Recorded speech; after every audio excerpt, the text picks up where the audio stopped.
வீட்டில் வாஸ்து குறைபாடு இருக்குது, அதுக்கு சிலதெல்லாம் செய்யணும்னு சொல்கிறாங்க. ஆனால் நம்ம இருக்கிறதோ வாடகை வீடு. வாடகை வீட்டில் நம்ம எதையும் மாற்றவே முடியாது. அப்போ என்ன செய்யலாம்? வீட்டை தான் மாற்றணும். வாடகை வீட்டுக்கு நம்ம இருக்கக்கூடிய கிரகம், ஸோ வாடகை வீடாக இருந்தாலும் கண்டிப்பாக வாஸ்து பார்க்க தான் வேணும். ஏன்னா ஒரு சிலருக்கு பார்த்திங்கன்னா அவங்களுடைய ராசிக்கு இந்த வாஸ்து சரியில்லைன்னா கூட அவங்களுக்கு செட் ஆகும்.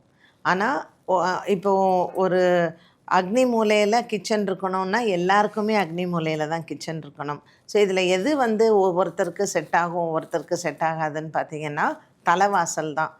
சில பேருக்கு மேற்கு வாசல் செட் ஆகும், சில பேருக்கு மேற்கு வாசல் செட் ஆகாது, சில பேருக்கு வடக்கு வாசல் செட் ஆகும், நிறைய பேருக்கு வடக்கு வாசல் செட் ஆகாது. ஸோ இந்த மாதிரி தலைவாசலில் நம்ம கண்டிப்பாக வாஸ்து பார்க்கணும். வாடகை வீடாக இருந்தாலும் உங்கள் ராசிக்கு உங்கள் ஜாதகத்துக்கு அந்த தலைவாசல் பொருத்தமா இல்லையா அப்படின்ட்டுன்னு. மற்றபடி நிறைய வாடகை வீட்டில் இருக்கக்கூடிய பிரச்சனைகள் என்ன அப்படின்னா பாத்ரூம் டாய்லெட் தான்.